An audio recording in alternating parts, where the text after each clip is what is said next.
بسم الله الرحمن الرحيم قل هو الله أحد الله الصمد لم يلد ولم يولد ولم يكن له كفوا أحد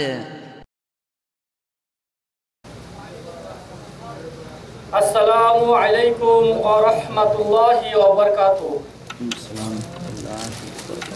نحمده ونصلي على رسوله الكريم أما بعد তো আমাদের এই পর্যায়ে কোরআন তেলাওয়াত করবেন আহমদ বিন মুক্তার বিন আব্দুল হামিদ তাকে কোরআন তেলাওয়াতের জন্য আহ্বান করছি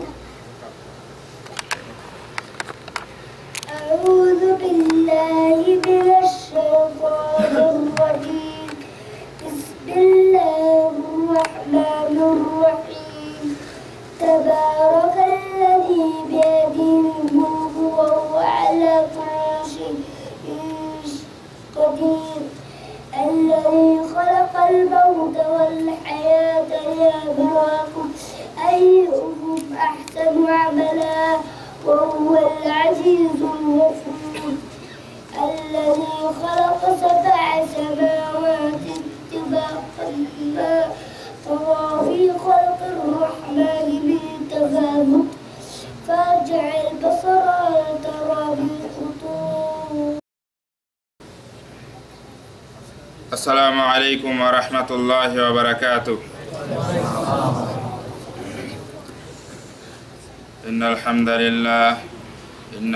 لله نحمده ونستعينه ونستغفره ونعوذ بالله من شرور أنفسنا ومن سيئات أعمالنا من يهده الله فلا مضل له ومن يضلل فلا هادي له وأشهد أن لا إله إلا الله وأشهد أن محمدا عبده ورسوله أرسله بالحق بشيرا ونذيرا وداعيا إلى الله بإذنه وسراجا منيرا أما بعد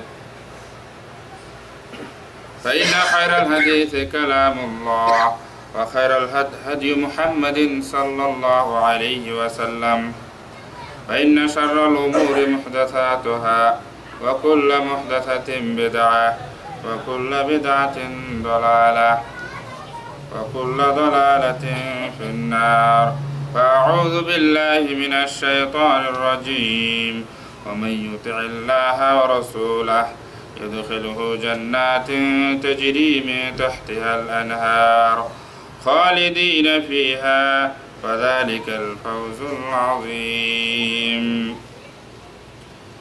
وقال النبي الأمين صلى الله عليه وسلم كل أمتي يدخلون الجنة إلا من أبى قيل ومن يأبى قال من أطاعني دخل الجنة ومن عصاني فقد أبى رواه البخاري. সম্মানিত হাজিরিন কিরাম, আজকের উপস্থিতি প্রশংসা মাত্র সেই মহান রব্বুল আলামিনের জন্য, যে মহান রব্বুল আলামিন আমাদেরকে শত কর্মব্যস্ততার ফাঁকে এশার নামাজ বা জামাত আদায়ের পর এই সুন্দর পরিবেশে দিনের চর্চা, দিনের শিক্ষা অর্জন করার তৌফিক দান করেছেন। এই জন্য আল্লাহ পাকের কাছে আমরা শুকরিয়া জ্ঞাপন করি, আলহামদুলিল্লাহ।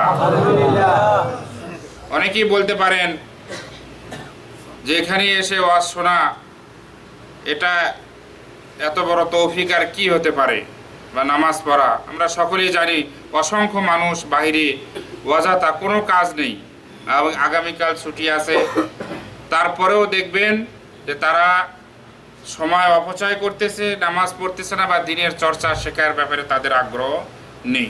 কিন্তু আল্লাহ রাব্বুল আলামিন তাদের মাঝখান থেকে আমাদেরকে যে তৌফিক দান করেছেন, এটা কি নিয়ামত নয়? এজন্য আমরা আবারও শুকরিয়া জ্ঞাপন করি, আলহামদুলিল্লাহ। অতঃপর লক্ষ কোটি দরুদ ও সালাম বর্ষিত হোক জনাব মুহাম্মদ রাসূলুল্লাহ সাল্লাল্লাহু আলাইহি ওয়াসাল্লামের উপর। আজকে আমি আপনাদের সম্মুখে একটি আয়াত এবং একটি হাদিস কে সামনে রেখে এবং আজকের যে বিষয়বস্তু তা হচ্ছে জান্নাতের বর্ণনা এবং সেখানকার যে নিয়ামত বা ভোগবিলাস, এটা একটি ব্যাপক সাবজেক্ট, অত্যন্ত একটি বড় বিষয়। তো ইনশাআল্লাহ আল্লাহর কাছে আমরা তৌফিক কামনা করি। আল্লাহ রাব্বুল আলামিন আমাকে যতটুকু যোগ্যতা দিয়েছেন এবং যতটুকু সময় পেয়েছি এর ভিতরে ইনশাআল্লাহ আপনাদের সম্মুখে জান্নাতের যে বর্ণনা বা সেখানে যাওয়ার জন্য যে আমল করা দরকার এর উপর সংক্ষিপ্ত আলোচনা করার চেষ্টা করব। আমা তৌফিক ইল্লা বিল্লাহ, আলাইহি তাওয়াক্কালতু ওয়া ইলাইহি উনীব। সম্মানিত আজকের উপস্থিতি, আল্লাহ রাব্বুল আলামিন আমাদেরকে পৃথিবীতে পাঠিয়েছেন, এটা আমাদের সকলের স্পষ্ট কথা, ঠিক কিনা?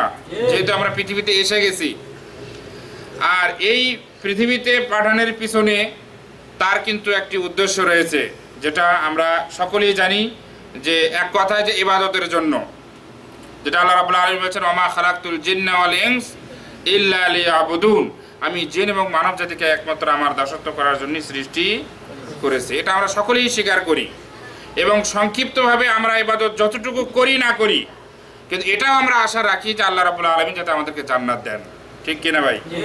যারাই আমরা এখানে আসি, অনেকেই হয়তো বা আজকের 5 ওয়াক্ত নামাজ ক্লিয়ার করেন নাই, কিন্তু একটা তার মনের আশা আকাঙ্ক্ষা কিন্তু আছে যে আল্লাহ নামাজ পড়ি না পড়ি জান্নাত যাতে দেয়, ঠিক কিনা ভাই? নাই আছে, অনেকেই আছে, কিন্তু তারপরেও আমাদের এখানে আকীদায় সংশোধন করতে হবে। আমরা যদি আল্লাহর যে হক রয়েছে সেই জিনিসগুলো যদি আমরা পরিপূর্ণভাবে পালন না করি, শিরিক থেকে যদি আমরা বেঁচে না থাকি, বেদাত মুক্ত আমল যদি না করি, তাহলে যত আশাই করি না কেন হয়তোবা সেই আশায় আমাদের সেরকম সফলতা হবে না। এই জন্য আমরা চেষ্টা করবো ইনশাআল্লাহ আজকের জান্নাতের ভিতরে যে সুখ স্বাচ্ছন্দ্য এবং সেখানকার যে বর্ণনা আমরা সংক্ষিপ্ত আকারে চেষ্টা করব বর্ণনা করার, যাতে আমরা আমাদের ঈমানগুলোকে নবায়ন করে আমরা সেই জান্নাতে আমরা যেতে পারি, ঠিক কিনা ভাই?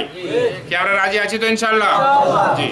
আল্লাহ রাব্বুল আলামিন সূরা নিসার 13 নম্বর আয়াতে তিনি ঘোষণা করতেছেন যে ওমা ইউতিল্লাহ ওয়া রাসূলাহ, যে ব্যক্তি আল্লাহকে অনুসরণ করবে এবং তার রাসূল সাল্লাল্লাহু আলাইহি সাল্লামকে অনুসরণ করবে, ইদখিলহু জান্নাতিন তাজরি মিন তাহতিল আনহার, এর বিনিময়ে আল্লাহ রাব্বুল আলামিন তাকে জান্নাত দিবেন, যে জান্নাতের নিচে নহর প্রবাহিত আছে বা থাকবে, সেখানে চিরস্থায়ী বসবাস করবে।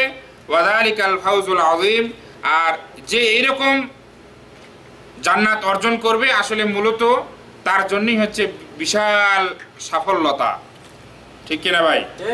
যে ব্যক্তি আল্লাহর অনুসরণ করবে এবং রাসূলুল্লাহ সাল্লাল্লাহু আলাইহি ওয়াসাল্লাম অনুসরণ করবে, আল্লাহ রাব্বুল আলামিন তাকে এই বিনিময় দিবেন। যদিও এই আল্লাহর অনুসরণ এবং রাসূল সাল্লাল্লাহু আলাইহি ওয়াসাল্লাম অনুসরণের ভিতরে অনেকগুলো পয়েন্ট এখানে লুকায়িত আছে, যে পয়েন্টগুলো আলোচনা করলে আমরা জান্নাতের আলোচনা কিছুই শুনতে পারবো না। এই আলোচনাগুলো আমরা অনেক সময় শুনেছি বিভিন্নভাবে, আকীদার আলোচনা আমরা শুনেছি, আল্লাহ সম্পর্কে জ্ঞান, রাসূলুল্লাহ সাল্লাল্লাহু আলাইহি ওয়াসাল্লাম সম্পর্কে জ্ঞান বা তার সুন্নতের অনুকরণ, এই সম্পর্কে আমরা অসংখ্য আলোচনা শুনেছি। যেহেতু আজকের আলোচনা আমাদের জান্নাত সম্পর্কে, এই জন্য আমরা ওই আলোচনার ভিতরে আমরা যেতে পারতেছি না। আল্লাহ রাব্বুল আলামিন সূরা সাজদার 17 নম্বর আয়াতে আল্লাহ রাব্বুল আলামিন বলতেছেন ফালা তা'লামু নাফসুন, কোন নফস জানে না, মা উখফিয়া লাহুম মিন কুররাতি আয়ুন, সেই জান্নাতে বা এই বিচারের পরে জান্নাতে এমন কিছু জিনিস লুকায়িত রয়েছে যে মানুষ, কোনো নফস এটা জানে না, এবং চক্ষু শীতলের জন্য এমন জিনিস রয়েছে সুখ স্বাচ্ছন্দ্যের, যেটা মানুষ কোনো নফসই এটা জানে না। জাযাম বিমা কানু ইয়ামালুন, আর এই প্রতিদান হবে কিসের বিনিময়ে?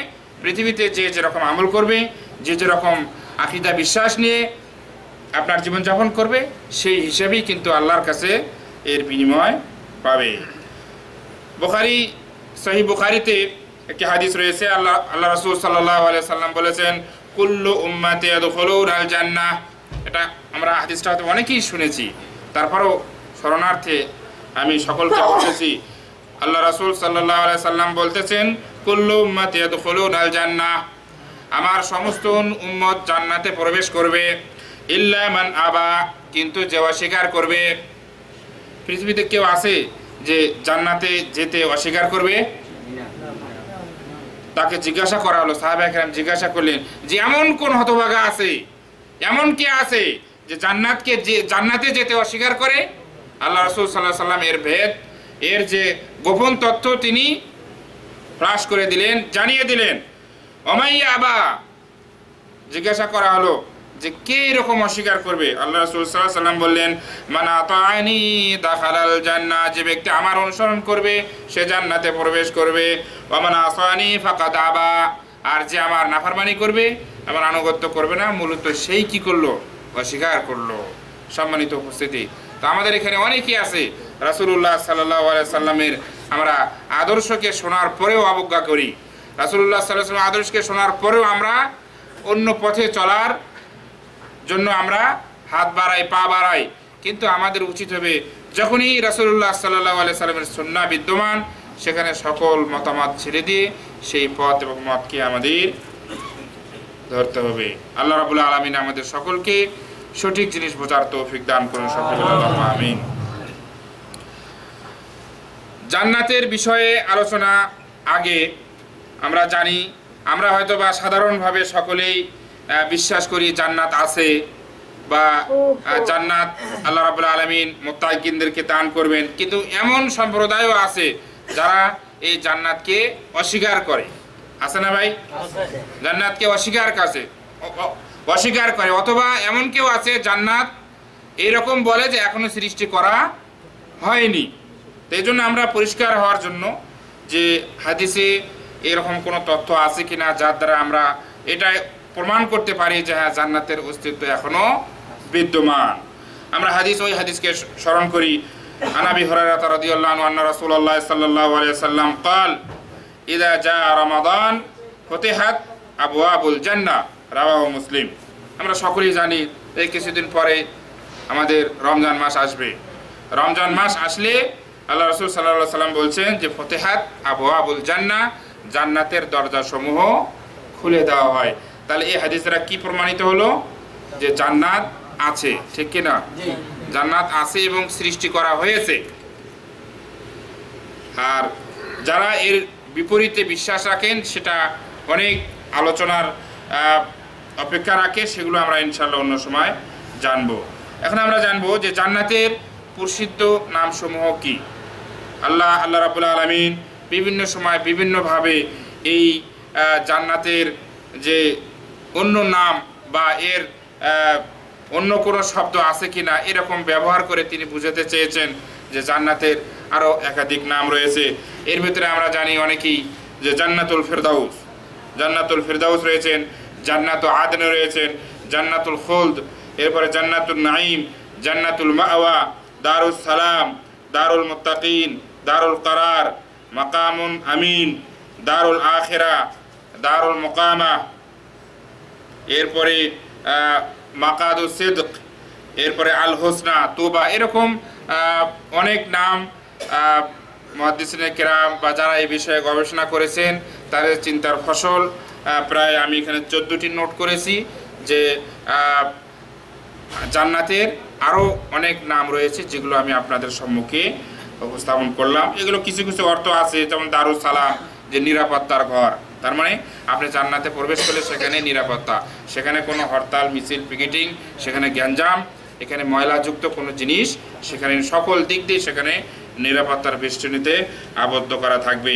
এরকম রয়েছে দারুল কারার, যেমন স্থায়ী বসবাসের গৃহ, এরপরে দারুল আখিরা, পরকালের ঘর, অসংখ্য এভাবে অর্থগুলো এভাবে নিয়ে আসা হয়েছে। তো সব কিছুর মূল যে নামটা সেটা হচ্ছে কি? জান্নাত। মূল যার জান্নাত আমরা সকলেই জানি এটা এক বচন, এর বহুবচনে হচ্ছে জান্নাত। এর শাব্দিক যদি অর্থ নিই, অর্থ হচ্ছে বাগান। অর্থ কি? বাগান। কিন্তু আমরা বাগান বলতে হয়তো বা এখানে বিভিন্ন ধরনের বাগান এখানে বোঝানো হতে পারে। এজন্য জান্নাত শব্দটাই আমরা এত প্রসিদ্ধ হয়ে গেছে যে এখানে আমাদের সকলের কাছে স্পষ্ট যে মৃত্যুর পরে একটি জিন্দেগি রয়েছে, যেখানে হিসাব নিকাশ ফুলছেরা সব কিছু হওয়ার পরে মানুষদেরকে জান্নাত এবং জাহান্নামে দুই ভাগে এখানে ভাগ করা হবে। আল্লাহ রাব্বুল আলামিন যাতে আমাদের জান্নাতের এই দলে আমাদেরকে রাখেন, সকলে বলে আল্লাহুম্মা আমিন। এখন আমাদের প্রশ্ন যে জান্নাতের স্থান কোথায়? কোরআন হাদিসের আলোকে আমরা জানি আল্লাহ রাব্বুল আলামিন পবিত্র কোরআনে তিনি বলছেন ওয়া ফিস সামাই রিজকুকুম ওয়া মা তুআদুন, সূরা যারিয়াতের 22 নম্বর আয়াতে আল্লাহ রাব্বুল আলামিন তিনি বলতেছেন যে আসমানে বা আকাশে বা তোমাদের জন্য কি রয়েছে, রিজিক রয়েছে, ওয়া মা তুআদুন, এবং আরো যা কিছু ওয়াদা করা হবে, প্রতিশ্রুতি দেওয়া হবে, সেগুলো সব কিছু কোথায় হবে? আসমানে এগুলো আমাদের জন্য মজুদ আছে। তাহলে এর দ্বারা বোঝা যায় যে জান্নাত কোথায়? আসমানে। সুন্নাহ থেকে আমরা দলিল নেই যে এর কোনো সিদ্ধান্ত আমরা পাই কিনা। আন আবি হুরায়রা রাদিয়াল্লাহু আনহু قال قال রাসূলুল্লাহ সাল্লাল্লাহু আলাইহি ওয়াসাল্লাম, আল্লাহ রাসূল সাল্লাল্লাহু আলাইহি ওয়াসাল্লাম তিনি বলতেছেন যে ইন্নাল মুমিনা ইযা হাদারাহুল মাউত, একজন মুমিন যখন মৃত্যুবরণ করবে, এই মৃত্যু যখন তার সন্নিকটে চলে আসে, হাদারাতহু মালাইকাতুর রাহমা। ভালো মুত্তাকি লোকদের গুণাগুণ এখানে বর্ণনা করা হচ্ছে যে মুত্তাকি লোক যার কাছে মৃত্যু চলে আসছে তার কাছে কি আসে? হাদারাতহু মালাইকাতুর রাহমা, রহমতের ফেরেশতা তার কাছে এসে উপস্থিত হয়। এরপরে ফায়দা কুবিদাত নাফসু, যখন তার এই নাফসকে, আত্মাকে ছিনিয়ে নেওয়া হয়, কবজ করা হয়, জুয়েলাত ফি হারিরাতিন বায়দা, এই মুমিন লোকের আত্মাটা একটা সাদা রেশমি কাপড়ের ভিতরে রাখা হয়। ফায়ুনতালাকু বিহা ইলা বাবিস সামা, এরপরে এই ফেরেশতা এটা নিয়ে কোথায় যায়? আসমানের দরজাতে সেখানে যায়। ফায়াকুলুন মা ওয়াজাদনা রিহান আতিয়াবু মিন হাদি, সেখানে অন্য অন্য যারা আরো ফেরেশতাগণ থাকবেন বা থাকেন তারা বলতেছেন যে এটা এমন কি নিয়ে এসেছো, এরকম সুগন্ধি এর পূর্বে তো কখনোই আমরা ঘ্রাণ পাইনি, আমরা অবলোকন করতে পারিনি, আমরা এই অনুভূতি শক্তি আমরা পাইনি। তাহলে কি বোঝা গেল এর দ্বারা? আমরা একটু চিন্তা করে দেখি যে মুমিন ব্যক্তি যখন মারা যায় তখন তার এই রূহ কবজের সময় রহমতের ফেরেশতা চলে আসে কি নিয়ে? একটা রেশমি, সাদা রেশমের কাপড় নিয়ে আসে, নিয়ে এসে ওখানে তার আত্মাটা রেখে কোথায় নিয়ে যায়? আসমানের দিকে নিয়ে যায়। তো আমরা যাদের এই অবস্থা হবে তারা ভালো লোক না খারাপ লোক? তারা ভালো লোক। আমরা কি এই দলে থাকতে চাই কি চাই না? অবশ্যই চাই।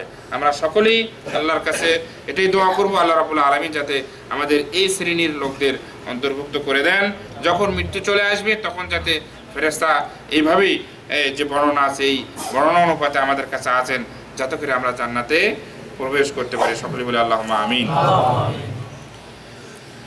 জান্নাতের দরজা সমূহ রয়েছে, তার ভিতরে হাদিসে যেগুলো এসেছে আন আবি হুরায়রা রাদিয়াল্লাহু আনহু قال ফামান কানা মিন আহলি সালাহ দুইয়া মিন বাবিস সালাহ, যে ব্যক্তি নামাজি হবে, নামাজকে ভালোবাসবে, নামাজের প্রতি যত্নবান থাকবে, নামাজকে হেফাজত করবে, তাহলে তাকে এই জান্নাতের ভিতরে বা জান্নাতের যে নামাজের যে দরজা রয়েছে সেখান থেকে তাকে আহ্বান করা হবে। অনুরূপভাবে যে জিহাদ করেছে তাকে জিহাদের দরজা থেকে আহ্বান করা হবে। অনুরূপভাবে যে রোজাদার তাকে রাইয়ান নামক গেট থেকে, দরজা থেকে তাকে আহ্বান করা হবে। যে ব্যক্তি বেশি বেশি সাদাকা দান খায়রাত করতো বা করবে, সেখানে এই সাদাকা গেট থেকে তাকে আহ্বান করা হবে। তাহলে এর দ্বারা বোঝা যাচ্ছে যে জান্নাতের দরজাও থাকবে। তো এই হাদিসের অবশ্য শেষ দিকে আরেকটি কথা রয়েছে যেটা আবু বকর রাদিয়াল্লাহু আনহু তিনি প্রশ্ন করেছিলেন যে এই হাদিসের শেষ দিকে যেটা রয়েছে যে এই যে এই প্রকার লোক যারা রয়েছেন তাদের তো সকলকেই তার নির্দিষ্ট দরজা থেকে আহ্বান করা হবে, কিন্তু এমন লোক কি থাকবে যে এই চারটা, এখানে যে চারটা গুণগুণ বর্ণনা করা হয়েছে, চার দরজা থেকে আহ্বান করবে? তখন কিন্তু আল্লাহ রাসূল সাল্লাল্লাহু আলাইহি ওয়াসাল্লাম উত্তর দিয়েছিলেন যে সেটা হচ্ছে তুমি। সেটা কে? মানে আবু বকর রাদিয়াল্লাহু আনহু। মানে তার আমল, আখলাক, আদর্শ এমনভাবে ছিল যে তাকে এই যে নামাজ, জিহাদ এবং রাইয়ান এবং সাদাকা এই চার গেট থেকে তাকে আহ্বান করা হবে। আল্লাহ রাব্বুল আলামিন আমাদেরকেও যাতে এরকমভাবে ডাকার মতো আমল করলে যেগুলো আমরা সামনে এগোতে পারবো, আল্লাহ রাব্বুল আলামিন সেগুলো যাতে করার তৌফিক দান করেন। আল্লাহুম্মা আমিন। জান্নাতের দরজাসমূহের প্রশস্ততা আমরা একটু জেনে নেই। রাসূলুল্লাহ সাল্লাল্লাহু আলাইহি ওয়াসাল্লাম তিনি বলেছেন যে হাদিসটি বর্ণনা হয়েছে আন উতবা ইবনে গাজওয়ান রাদিয়াল্লাহু আনহু قال ذكر لنا, আমাদের কাছে বর্ণনা করা হয়েছে যে ইন্নামা বাইনা মিসরাইনি মিন মাসারিল জান্নাহ মাসিরাতু 40 সানা, মুসলিম শরীফের হাদিস। যে আমাদের কাছে বর্ণনা করা হয়েছে যে জান্নাতের যে দরজার দুই পাল্লা, সেই দুই পাল্লার যে আপনার পার্থক্য বা দুই পাল্লার যে আপনার দূরত্ব, সেটা হচ্ছে কি মাসিরাতু 40 সানা, 40 বছরের রাস্তা, 40 বছরের পথ। তাহলে আমরা এখন চিন্তা করে দেখি যে জান্নাতের ব্যাসার্ধ বা জান্নাতের প্রশস্ততা কীরকম হতে পারে, যেটা আমাদের এই ক্ষুদ্র ব্রেনে কোনোদিন এটা আসতে পারে না, আসবেও না। রাসূলুল্লাহ সাল্লাল্লাহু আলাইহি সাল্লাম তিনি আরো বলেছেন ফিল জান্নাতে সামানিয়াতু আবওয়াব, জান্নাতের কয়টা দরজা রয়েছে? 8টি দরজা রয়েছে। একটি দরজার নাম হচ্ছে রাইয়ান, যেটা আগের আলোচনায় গেছে, সেখানে শুধু রোজাদার ছাড়া আর কেউ সেখানে প্রবেশ করতে পারবে না, বুখারী শরীফের হাদিস। এই হচ্ছে মোটামুটি জান্নাতের বর্ণনা। এখন আমরা একটু জানবো যে এই জান্নাতে কে আগে প্রবেশ করবে, সেই সম্পর্কে হাদিসে কিছু আছে কিনা সেই সম্পর্কে আমরা জানবো। মুসলিম শরীফের হাদিস যে রাসূলুল্লাহ সাল্লাল্লাহু আলাইহি সাল্লাম তিনি বলেছেন যে আমি কিয়ামতের দিন জান্নাতের দরজায় আসব, ফাস্তাফতিহু, এরপরে আমি সেখানে ঢোকার জন্য অনুমতি চাবো। কোথায়? জান্নাতে যাওয়ার জন্য। ফায়াকুলুল খাজিন, সেখানকার যে দ্বাররক্ষী বা সেখানকার যে ফেরেশতা তিনি বলবেন যে মান আনত, তুমি কে বা আপনি কে? ফাকুল, তখন আমি বলবো যে আমি মুহাম্মদ। এরপরে সেই ফেরেশতা জবাব দেবে যে ঠিক আছে, তোমার ব্যাপারেই এখানে আদিষ্ঠিত হয়েছি, মানে তুমি আসলে দরজা খোলা হবে এই জন্য আদিষ্ঠিত হয়েছি, এছাড়া অন্য কেউ আসলে এটা খোলা হবে না, বা এর পূর্বেও কেউ আসলে এরকম দরজা খোলা হয়নি। তো এটা মুসলিম শরীফের হাদিস। তার এটা দ্বারা বোঝা যায় যে সর্বপ্রথম জান্নাতে কে প্রবেশ করবেন? আমাদের নবী জনাব মুহাম্মদ রাসূলুল্লাহ সাল্লাল্লাহু আলাইহি ওয়াসাল্লাম। তিনি শেষ নবী, ঠিক কিনা? তিনি শেষ নবী, কিন্তু তারপরেও কিন্তু সাইয়্যিদুল মুরসালিন, সমস্ত নবী আম্বিয়া কেরাম যারা এসেছিলেন তাদের সর্দার কে? আমাদের নবী জনাব মুহাম্মদ রাসূলুল্লাহ সাল্লাল্লাহু আলাইহি ওয়াসাল্লাম। এরপর উম্মতের দিক দিয়ে যদি আমরা হিসাব করি, তারপরেও কিন্তু আমাদের এখানে দলিল পাওয়া যাচ্ছে বুখারী এবং মুসলিম শরীফের হাদিস যে উম্মত হিসেবেও কিন্তু এই উম্মতে মুহাম্মাদি কিন্তু আগে জান্নাতে প্রবেশ করবে। রাসূলুল্লাহ সাল্লাল্লাহু আলাইহি ওয়াসাল্লাম বলেছেন নাহনুল আখিরুন, যে আমরা শেষে আসছি, আল আউয়ালুন, কিন্তু আগে যাব কোথায়? ইয়াউমুল কিয়ামা, কিয়ামতের দিন। ওয়া নাহনু আউয়ালু মান, আর আমরাই এমন জাতি যারা কি ইয়াদখুলুল জান্নাতা, যে সর্বপ্রথম কোথায় করবে? জান্নাতে প্রবেশ করবেন। সুবহানাল্লাহ। তাহলে আমরা শেষ নবীর উম্মত হওয়া সত্ত্বেও কিন্তু এই উম্মতের লোকরাই কিন্তু আগে জান্নাতে প্রবেশ করবেন। আল্লাহ আমাদের সকলকে এরকম জান্নাতে প্রবেশ করার তৌফিক দান করুন। জান্নাতীদের চেহারা কেমন হবে? আল্লাহ রাব্বুল আলামিন পবিত্র কোরআনে অসংখ্য আয়াত এই ব্যাপারে বর্ণনা করেছেন। আমি দুই একটি আয়াত আপনাদের সম্মুখে ইনশাআল্লাহ বলবো। আউযু বিল্লাহি মিনাশ শাইতানির রাজিম। ইন্নাল আবরারা লাফি নাঈম আলাল আরাইকি ইয়ানজুরুন তা'রিফু ফি উজুহিহিম নাদরাতান নাঈম। সূরা মুতাফফিফিনে আল্লাহ রাব্বুল আলামিন বলতেছেন ইন্নাল আবরারা লাফি নাঈম, যারা মুত্তাকিন পরহেজগার হবে তারা কোথায় থাকবে? সুখ স্বাচ্ছন্দ্যে জান্নাতে তারা বসবাস করবে। আলাল আরাইকি ইয়ানজুরুন, তারা সোফাতে বসে বা হেলান দিয়ে তারা শুধু দেখতে থাকবে। তা'রিফু ফি উজুহিহিম নাদরাতান নাঈম, তাদেরকে তাদের মুখমণ্ডলে এই সুখ স্বাচ্ছন্দ্যের সজীবতা প্রকাশ পাবে। কথাটা বোঝা গেছে ভাই? যে যারা জান্নাতি হবে তারা সেখানে অসংখ্য নিয়ামতের ভিতরে তারা সেখানে ডুবে থাকবে এবং তারা দেখতে থাকবে, হেলান দিয়ে তারা দেখতে থাকবে এবং তাদের মুখে যে তারা যে নিয়ামতের ভিতরে রয়েছে, সুখ স্বাচ্ছন্দ্যের ভিতরে রয়েছে, এই লাবণ্যতা, এই চেহারায় কিন্তু এই জিনিসটা পরিষ্কারভাবে বোঝা যাবে। এই সুখ স্বাচ্ছন্দ্যের সজীবতা এটা কিন্তু প্রকাশিত হবে। দুনিয়াতেও যদি আমরা দেখা যায় যে শুভ সংবাদ যদি থাকে, ভালো কিছু অর্জন যদি আপনার হয়ে থাকে, ভালো একটা সুসংবাদ, ভালো চাকরি, ভালো কিছু আপনি অর্জন করেছেন, আপনার চেহারার ভিতরেও কিন্তু একটা হাস্যোজ্জ্বল চেহারা কিন্তু কি হয়, প্রকাশিত হয়। তো যেখানে জান্নাতে সেখানে তো আর কোনো প্রশ্নই ওঠে না, সেখানে সরাসরি এখানে আল্লাহর নিয়ামত, তার যে সেখানকার পাওয়ার, তার সেখানকার ক্ষমতার বহিঃপ্রকাশ কিন্তু এইগুলো। আমরা দুনিয়াতে যারা যা কিছুই ব্যবহার করি, সোনো, পাউডার, ক্রিম, এসব কৃত্রিম এবং আমাদের মানুষের তৈরি, এই দিয়ে যদি আমরা দুনিয়াতে এরকম হাস্যোজ্জ্বল চেহারা আমরা তৈরি করতে পারি বা দুনিয়ার কোনো সুখ পেয়ে যদি আমরা এরকম থাকতে পারি, তাহলে সেখানকার সুখ স্বাচ্ছন্দ্য কীরকম হবে এটা আমরা একটু অনুধাবন করলেই বুঝতে পারবো। আল্লাহ আমাদেরকে ওই রকম সুখ স্বাচ্ছন্দ্যে বসবাস করার জন্য তৌফিক দান করুন। এরপরে জান্নাতীদের অভ্যর্থনা জানানো হবে। আল্লাহ রাব্বুল আলামিন পবিত্র কোরআনে বলেন, ওয়াসিকাল্লাযীনা তাকাউ রাব্বাহুম ইলাল জান্নাতি যুমারা হাত্তা ইযা জাউহা ওয়া ফুতিহাত আবওয়াবুহা ওয়া ক্বালা লাহুম খাযানাতুহা সালামুন আলাইকুম তিবতুম ফাদখুলুহা খালিদিন। সূরা যুমারের 73 নম্বর আয়াতে আল্লাহ রাব্বুল আলামিন বলতেছেন যে যারা তার পূর্বকে ভয় করবে, মুত্তাকি পরহেজগার যারা, আল্লাযীনা ইত্তাকাউ রাব্বাহুম, যারা আল্লাহকে ভয় করে অর্থাৎ তাকওয়া অর্জন করে, আল্লাহ ভীতি যারা অর্জন করে, তাদেরকে নিয়ে যাওয়া হবে কোথায়?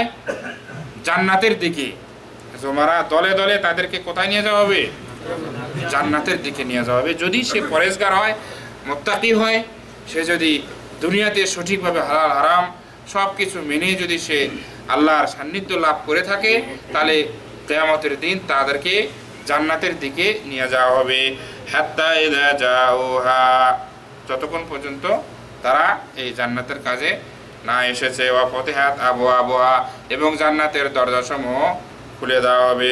ওয়া ক্বালা লাহুম, জান্নাতের যারা প্রহরী থাকবে, ফেরেশতাগণ থাকবে, তারা তাদেরকে বলবে, সালামুন আলাইকুম তিবতুম ফাদখুলুহা খালিদিন, তোমাদের জন্য শান্তি, তোমাদের জন্য জান্নাত, তোমাদের জন্য সুখ স্বাচ্ছন্দ্য, তোমরা সেই জান্নাতে প্রবেশ করো এবং চিরস্থায়ীভাবে তোমরা সেখানে বসবাস করতে থাকো। আল্লাহু আকবার।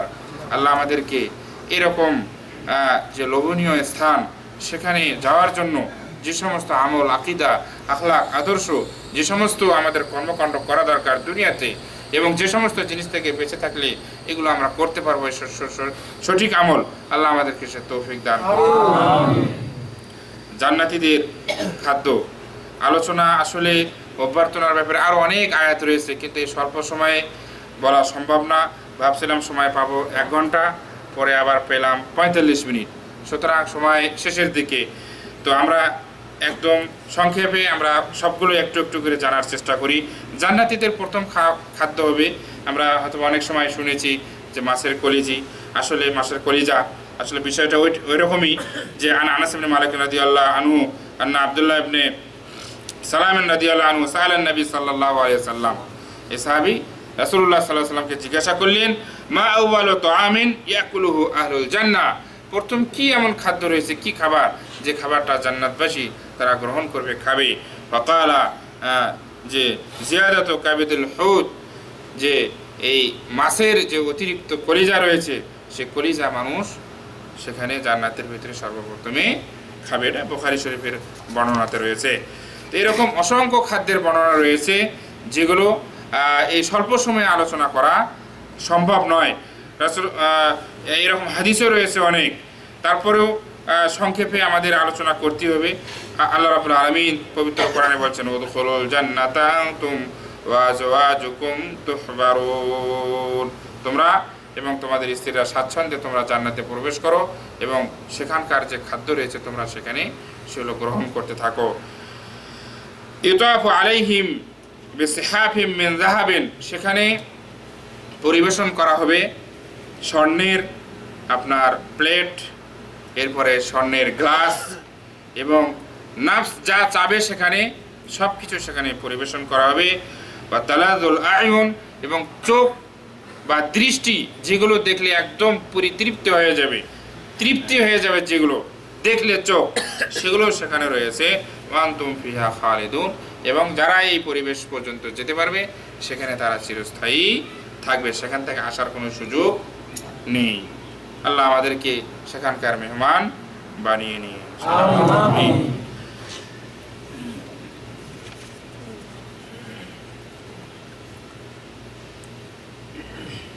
এই জান্নাত সম্পর্কে আরো অসংখ্য যে আলোচনাগুলো রয়েছে, আমি মূল হেডিংগুলো আপনাদের সম্মুখে বলতেছি, যেগুলোর ব্যাখ্যায় যাওয়া কখনোই সম্ভব নয়। যেমন জান্নাতীদের বয়স সম্পর্কে আলোচনা আছে। জান্নাতীদের বয়স 30 থেকে 33 বয়সে, মানে 33 বছর বয়সের মাঝামাঝিতে হবে, এরকম বর্ণনা এসেছে। জান্নাতে হাট বাজার থাকবে, জান্নাতীদের কক্ষ সমূহ থাকবে, জান্নাতের বিছানা থাকবে, তারও অনেক বর্ণনা রয়েছে। গদি কার্পেট থাকবে, জান্নাতের সোফা থাকবে, পালং থাকবে, জান্নাতীদের আসন থাকবে, এরপরে জান্নাতীদের বাসন পাত্র এগুলো থাকবে, জান্নাতীদের অলংকার এবং পোশাক থাকবে। এরপরে জান্নাতের সর্বপ্রথম কাকে পোশাক পরানো হবে সেই বিষয়ে আলোচনা আছে। এরপরে জান্নাতীদের খাদেমদার থাকবে, জান্নাতীদের খেদমত করার জন্য অসংখ্য সিস্টেম সেখানে করা থাকবে। জান্নাতীদের বিভিন্ন প্রকারের খাদ্য, আমরা এখন যেমন দুধ খাচ্ছি, এরপরে বেদানা, আঙ্গুর, এগুলো সব কিছু থাকবে, কিন্তু এখানকার স্বাদ আর ওখানকার স্বাদ কিন্তু তফাৎ থাকবে। হয়তোবা নামকে আসতে অনেক জিনিসের এখানে একই হয়ে যেতে পারে, ঠিক আছে ভাই। এরপরে জান্নাতের পানীয় সম্পর্কে আছে, হাউজে কাউসার রয়েছে, সে সম্পর্কে আলোচনা আছে। জান্নাতে বৃক্ষরাজি এবং ফল ফুল সেগুলোর গাছ রয়েছে, যার যেটা মন চাবে সেটা সেখানে ইচ্ছা করলেই পেয়ে যাবে। এরপরে জান্নাতের ঝর্ণার আলোচনা রয়েছে। এরপরে জান্নাতবাসীদের জন্য নারীদের ব্যবস্থা, যেটা হরিণ আমরা অনেক সময় আলোচনায় শুনেছি, সেগুলোর ব্যবস্থা সেখানে রয়েছে। এরপরে জান্নাতের যে আতর এবং সুগন্ধি সমূহ রয়েছে সেগুলো সেখানে পরিবেশন করা হবে। জান্নাতীদের জন্য স্বামী স্ত্রীর মিলনে সহবাসের সিস্টেম রয়েছে, সেখানে সন্তান লাভ যদি কেউ চায় সন্তান লাভের সিস্টেমও রয়েছে, কিন্তু সন্তান লাভের সিস্টেম এরকম না যে 10 মাস 10 দিন, সেখানে মুহূর্তের ভিতরে সব কিছু হয়ে যাবে এবং কোনো ধরনের ময়লা আবর্জনা এগুলো বলতে কিছু থাকবে না। জান্নাতের স্তর সমূহ রয়েছে, এক হাদিসে আছে যে জান্নাতের 100টি স্তর রয়েছে, জান্নাতের ছায়ার বর্ণনা রয়েছে। এরকম অসংখ্য জিনিসগুলো জান্নাতের ভিতরে পরিবেশন করা হবে যদি জান্নাতবাসী হওয়া যায়। আল্লাহ আমাদের সকলকে এই জান্নাতবাসীদের কাতারে আমাদের শামিল করে নিয়ে সকলে বলে আমিন।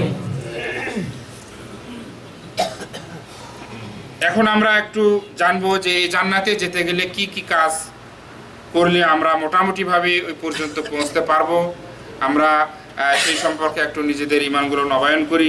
রাসূলুল্লাহ সাল্লাল্লাহু আলাইহি সাল্লাম তিনি বলেছেন, তুফতাহু আবওয়াবুল জান্নাহ ইয়াওমাল ইসনিন ওয়া ইয়াওমাল খামিস। এই দুনিয়ার জন্য এই সোমবার এবং বৃহস্পতিবারে জান্নাতের দরজাসমূহ খুলে দেওয়া হয়। বোঝা গেল ভাই? কি কি বার? সোমবার, বৃহস্পতিবার। ফায়ুগফারু লিকুল্লি আবদিন, এরপরে সব বান্দাকেই কি করা হয়? ক্ষমা করে দেওয়া হয়। লা ইউশরিকু বিল্লাহি শাইআ, যদি সে শিরিক না করে থাকে। শিরিকের সংজ্ঞা অনেক আমরা পড়েছি। শিরিক যে ব্যক্তির ভিতরে নেই, আল্লাহ রাব্বুল আলামিন ইচ্ছা করলে তার গুনাহ ক্ষমা করে দিতে পারেন। এরপরে বলা হয়েছে ইল্লা রাজুলান কানাত বাইনাহু ওয়া বাইনা আখিহি শাহনা। আমরা সকলেই জানি ঝগড়া বিবাদ একটা ভাষা আছে, ঠিক কিনা? আছে না আমাদের ভিতরে? নাকি আমরা বলতে পারবো এখান থেকে পবিত্র? দেখেন এখানে স্পষ্টভাবে আপনারা খেয়াল করেন যে ক্ষমা পাবে। আগের আমরা লাইনে পড়লাম যে শিরিক যদি না করে তাহলে আল্লাহ রাব্বুল আলামিন এই 2 দিনে মানুষদের কি গুনাহসমূহ ক্ষমা করে দেন, কিন্তু ওই ব্যক্তিকে ক্ষমা করেন না। কে? যারা 2 ভাইয়ের ভিতরে কি রয়েছে? ঝগড়া বিবাদ রয়েছে। কথাটা বোঝা গেল ভাই? তো ঝগড়া বিবাদ কি ভালো না খারাপ? তাহলে ঝগড়া বিবাদ দ্বন্দ্ব এগুলো আপনাকে সাপ্তাহিক 2 বার ক্ষমা করা থেকে আপনাকে বঞ্চিত রাখতেছে, ঠিক কিনা? এজন্য দুনিয়াতে আমরা যারা রয়েছি আরও উদারপন্থী আমাদেরকে হতে হবে, উদার মনের পরিচয় দিতে হবে। আমাদের যে আমল আখলাক আদর্শ রয়েছে এগুলোর সাথে সাথে যে লেনদেন মুআমালাত এই জিনিসগুলো যাতে আমরা একটু খেয়াল করি।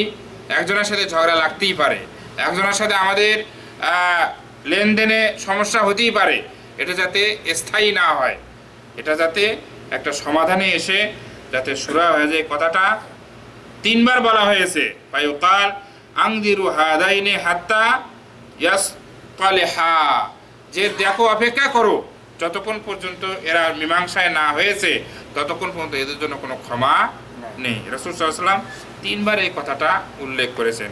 তার মানে ঝগড়া বিবাদ এগুলো লাগতেই পারে, এটা যাতে স্থায়ী না হয় আমরা সেদিকে লক্ষ্য রাখবো। শাইখুল ইসলাম ইবনে তাইমিয়া রাহিমাহুল্লাহকে তাকে জিজ্ঞাসা করা হয়েছিল যে মা আমালু আহলিল জান্নাহ, জান্নাতবাসী হওয়ার জন্য কাজ কি কি, বা কি কাজ করলে আমি বা আমরা জান্নাতে যেতে পারবো। ফাজা বা তিনি জবাব দিয়েছেন অনেকগুলো পয়েন্টে, আমি সংক্ষিপ্ত আকারে ইনশাআল্লাহ বলার চেষ্টা করব। যে তিনি বলেছেন আমালু আহলিল জান্নাহ আল ঈমান ওয়াত তাকওয়া, জান্নাতবাসী হওয়ার জন্য যে আমলগুলো করা দরকার সর্বপ্রথম কি আল ঈমান। ঈমান শুধু মুখে হলে চলবে না, চলবে ভাই? ঈমানের সংজ্ঞা যেটা এসেছে যে কাউলুন ওয়া আমাল, মুখে স্বীকারোক্তি এবং কাজে বাস্তবায়ন, অর্থাৎ অন্তরে বিশ্বাস এবং আপনার আরকান বিল জাওয়ারিহ অঙ্গ প্রত্যঙ্গ এগুলো দিয়েও কিন্তু আপনাকে এই ঈমানের বহিঃপ্রকাশ আপনাকে ঘটাতে হবে। তাহলে ঈমান কাকে বলে? মুখে স্বীকারোক্তি, অন্তরে বিশ্বাস এবং কাজে বাস্তবায়ন। শুধু মুখে স্বীকারোক্তি করে আমাদের দেশে অনেকেই কিন্তু, এখানে অনেকেই বলেন যে নামাজ পড়ি না কিন্তু আমার ঈমান ঠিক আছে, ঠিক না? কেন বলে? বলে নামাজ তো ওটা হচ্ছে আলাদা বিষয়, আমি মুসলিম তো আছি, 2 ঈদের নামাজ পড়ি, সাপ্তাহিক নামাজ পড়ি, আমি মুসলিম আছি। না, ঈমানের সংজ্ঞা আপনি পড়েননি, ওটা জাহমিয়া সম্প্রদায়ের তাদের সাথে মিল হয়েছে, তাদের আকীদা ওটা, যে শুধুমাত্র বিশ্বাস করলেই সে মুমিন। তার মানে কোরআন আছে আপনি বিশ্বাস করলেন, কিন্তু কোরআনের ভিতরে যা রয়েছে সেটা যদি না মানেন তাহলে কি ওই ঈমানের কোনো মূল্য থাকবে? আপনি বিশ্বাস করেন রাসূল সাল্লাল্লাহু আলাইহি ওয়াসাল্লাম শেষ নবী, আছেন উনি, কিন্তু ওনার আদর্শ আপনি মানেন না, তাহলে কি কাজ হবে? আল্লাহ আছেন আপনি বিশ্বাস করেন, তার হুকুমাকে আপনি পালন করলেন না, তো ওই বিশ্বাসের কোনো মূল্য আছে? পৃথিবীতে আপনার কফিল যদি আপনাকে যে দায়িত্ব দিয়েছে, আপনি একবার খুব করে বললেন তাকে যা তুমি যা যা বলেছো সব আমি বিশ্বাস করি, কাজে করলেন না, আপনার বেতন আসবে? তাহলে আপনি ওয়ার্কশপের যে কাজগুলো রয়েছে এই কাজগুলো বিশ্বাস করলেন যে এখানে সুইচ দিলে এটা হবে, এখানে সুইচ দিলে এটা ঠিক হবে, সব কিছু আপনি জানেন। এখন যদি আপনি হাতে ধরে যদি কাজ না করেন আর ওই ফসলটা যদি বের না করেন, আপনার চাকা হোক বা বিভিন্ন ক্ষেত্রে যে জিনিস, এটা যদি ফসল তৈরি করতে না পারেন, তাহলে আপনার কফিলে আপনার মালিকে আপনার মাসুল আপনার দায়িত্বশীল আপনাকে কি বেতন দেবে? দেবে না। তাহলে দুনিয়ার ক্ষেত্রে যদি এতটুকু আমরা বুঝি, তাহলে শুধুমাত্র বিশ্বাসকেই যদি আমরা বলি যে মুক্তি পাওয়ার জন্য যথেষ্ট, তাহলে এই বিশ্বাস ভ্রান্ত বিশ্বাস, এটা আমাদের অবশ্যই এখান থেকে দূরে থাকার চেষ্টা করতে হবে। তাকওয়া আল্লাহ ভীতি। এরপরে তিনি বলেছেন যে ওয়াশাহাদাতান, মানে কালিমা লা ইলাহা ইল্লাল্লাহকে সাক্ষ্য দেওয়া এবং রাসূলুল্লাহ সাল্লাল্লাহু আলাইহি সাল্লাম তাকেও তিনি রাসূল এবং নবী হিসেবে স্বীকারোক্তি দেওয়া, নামাজ প্রতিষ্ঠিত করা, যাকাত দেওয়া, এরপরে রমজানের রোজা পালন করা, হজ করা, ওয়ান তা'বুদাল্লাহ কান্নাকা তারা, এবং এমনভাবে ইবাদত করতে হবে যেন আপনি আল্লাহকে দেখতেছেন, অথবা এরকম মনে করতে হবে যে আল্লাহ আপনাকে দেখতেছেন। তাহলে এগুলো হচ্ছে মোটামুটি জান্নাতে বা জান্নাতবাসী হওয়ার জন্য বা জান্নাতের দিকে এগিয়ে যাওয়ার জন্য কিছু কিছু আমলের কথা এখানে বলা হয়েছে।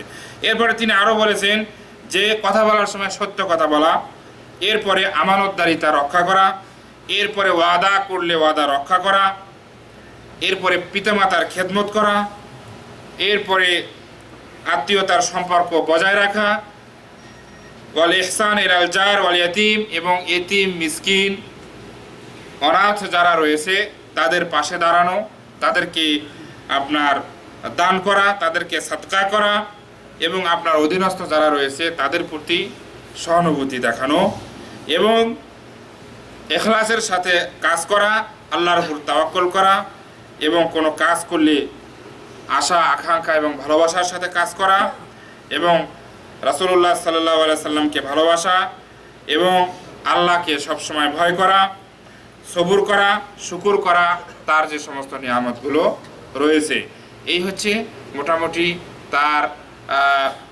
কাছে যাওয়ার জন্য বা জান্নাতে যাওয়ার জন্য এই কাজগুলো করার কথা বলা হয়েছে। এরপরে তিনি আরও এখানে তাকিদ দিয়েছেন যে জান্নাতে যাওয়ার জন্য আরও যেগুলো অন্যতম কাজ সেটা হচ্ছে কিরাআতুল কোরআন, কোরআন তেলাওয়াত করা, জিকির আজকার করা, দোয়া করা, এরপরে সৎ কাজের আদেশ দেওয়া, অসৎ কাজের নিষেধ করা, আল্লাহর রাস্তায় জিহাদ করা। এরপরে আরও যেটা রয়েছে যে কেউ যদি আপনার কাছে সম্পর্ক ছিন্ন করে সেই ছিন্নটাকে আপনাকে জোড়া লাগানো। কেউ আছে না অনেকে আত্মীয়তার সম্পর্ক ছিন্ন করে, আপনাকে চেষ্টা করতে হবে সেটা কি করা, জোড়া লাগানো। মানে আপনিও যদি বলেন যে ও আত্মীয়তার সম্পর্ক ছিন্ন করছে আমিও ছিন্ন করলাম না, আপনাকে চেষ্টা করতে হবে এটাকে আরও কীভাবে ঝালাই করা, আরও এখানে কাছে নিয়ে এসে এর সুরাহা করা। এটা এরকম কাজ করলে জান্নাতের নিকটবর্তী হওয়া যাবে ইনশাআল্লাহ। সব মিলিয়ে আমরা সকলেই জানি যে আল্লাহর পক্ষ থেকে যে সমস্ত আদেশ নিষেধ সেগুলোকে ফলো করে এবং রাসূলুল্লাহ সাল্লাল্লাহু আলাইহি সাল্লামের আদর্শকে ফলো রেখে যদি আমরা আমল করি, ইখলাসের সাথে কাজ করি এবং আরও যেগুলো পয়েন্ট আমরা উল্লেখ করেছি আগে, এগুলোর প্রতি যদি আমরা খেয়াল রাখি ইনশাআল্লাহ আশা করি আমরা জান্নাতবাসীদের যে গুণাগুণগুলো রয়েছে এগুলো আমাদের ভিতরে কিছুটা হলেও আসবে ইনশাআল্লাহ। শেষে আমি একটি আয়াত আপনাদের সম্মুখে পাঠ করব। আল্লাহ রাব্বুল আলামিন তিনি সূরা নিসার 13 এবং 14 নম্বর আয়াতে তিনি বলেছেন ওয়া মান ইউতিইল্লাহা ওয়া রাসূলাহ, যেটা আগে আমরা শুরুতে আলোচনা করেছি। ওয়া মান ইউতিইল্লাহা ওয়া রাসূলাহ, যে ব্যক্তি আল্লাহ এবং তার রাসূলকে অনুসরণ করবে, ইদখিলহু জান্নাতিন তাজরি মিন তাহতিহাল আনহার খালিদিনা ফিহা ওয়া যালিকাল ফাওজুল আযীম। ওয়া মান ইয়াসিল্লাহা ওয়া রাসূলাহ, এর মানে এই আয়াতের অর্থ আমরা আগে পরিচিতি করে পড়লাম না। ওয়া মান ইয়াসিল্লাহ, যে ব্যক্তি আল্লাহর নাফরমানি করে বা করবে, ওয়া রাসূলা এবং তার রাসূল, ওয়া ইয়াতাআদ্দা হুদুদা এবং সে যদি সীমালঙ্ঘন করে। কিছু কিছু জিনিস রয়েছে মানুষ পাপ করতে করতে অনেক সময় সীমালঙ্ঘন করে বসে, করে না, অত্যাচার করতে করতে একদম সীমালঙ্ঘন করে বসে। তাহলে আল্লাহ রাব্বুল আলামিন বলতেছেন যে এই সমস্ত লোক যারা আল্লাহর নাফরমানি করে এবং রাসূলুল্লাহ সাল্লাল্লাহু আলাইহি সাল্লামের নাফরমানি করে এবং তারা এই যে সমস্ত সীমারেখা রয়েছে এই সীমাগুলো অতিক্রম করে তারা চলে যায়, ইদখিলহু নারান খালিদান ফিহা ওয়া লাহু আযাবুম মুহিন। আল্লাহ রাব্বুল আলামিন এই সমস্ত লোকদেরকে জাহান্নামে প্রবেশ করাবেন এবং সেখানে রয়েছে মানে একদম মানে আযাবুম মুহিন, মানে নিকৃষ্টতম আযাব শাস্তি সেখানে রয়েছে, লাঞ্ছনাদায়ক শাস্তি সেখানে প্রস্তুত করা হয়েছে।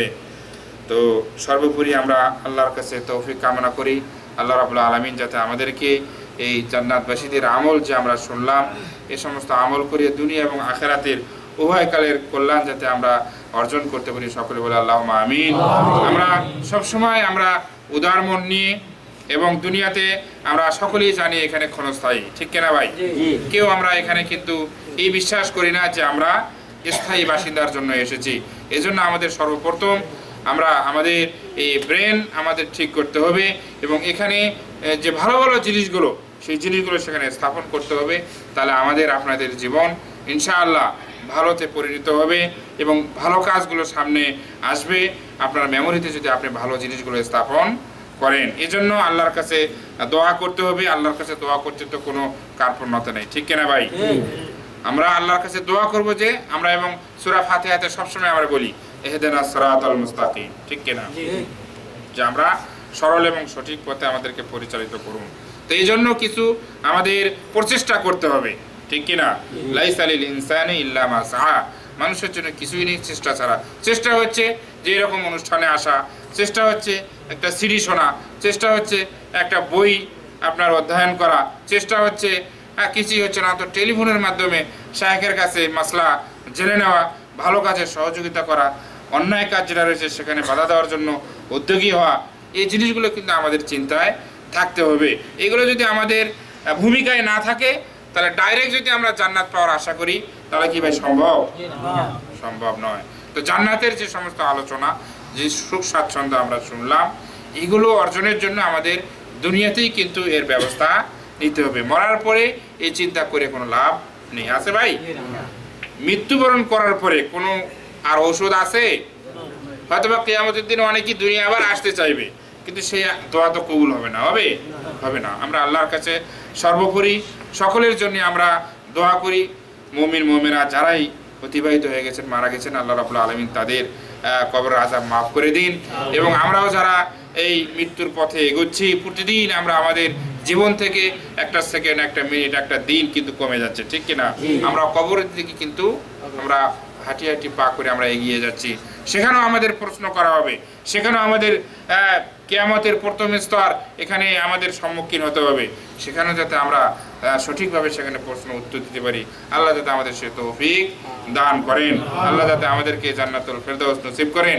আল্লাহ রাব্বুল আলামিন যাতে আমাদের আমলগুলো কবুল করে নেন এবং বিশুদ্ধ আমল করার জন্য তৌফিক দান করেন। আল্লাহ রাব্বুল আলামিন যাতে আমাদের পিছনে যারাই রয়েছেন বা আমাদের এরকম অনুষ্ঠান বা এরকম আলোচনা, এরকম শায়েখ মাশায়েখ যারাই রয়েছেন, আল্লাহ রাব্বুল আলামিন তাদেরকে হায়াতে তাইয়্যিবা দান করুন এবং তাদের জীবনকেও যাতে নেক জীবনে পরিণত করেন এবং নেক কাজ করার উপর তাদেরকেও তৌফিক দান করেন। এই আলোচনা রেখেই সংক্ষিপ্ত আজকের আলোচনা শেষ করলাম। আল্লাহ রাব্বুল আলামিন আমাদের সকলের এই সময়টুকু কিয়ামতের দিন মুসিবতের সময় নাজাতের ওসিলা হিসেবে বানিয়ে নিন, এই বলে আজকের আলোচনা শেষ করলাম। আখির দাওয়ানা আলহামদুলিল্লাহি রাব্বিল আলামিন। আসসালামু আলাইকুম ওয়া রাহমাতুল্লাহি ওয়া বারাকাতুহু।